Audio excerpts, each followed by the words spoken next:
हर बोले लो sweetie sweetie जैसे कि कोयल बोले हो, पुरवा के झोंका तुहरे जुड़ा से कसिया खोले हो, भैनी तुहर दीवाना निकला गे नहीं खाना। चैत में लइकन के मन होला बाबू, एक बार मिलबू तो कहबू की आऊर, हाथ गली हो न फाटल बाबा गली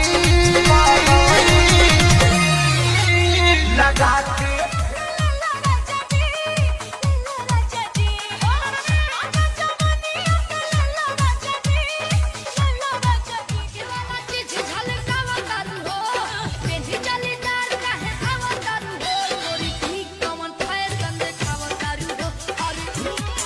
मिली नाही मजा राजा ऐसन पनीर में, ऐसन सवाद नाही मिली त कबीर में आके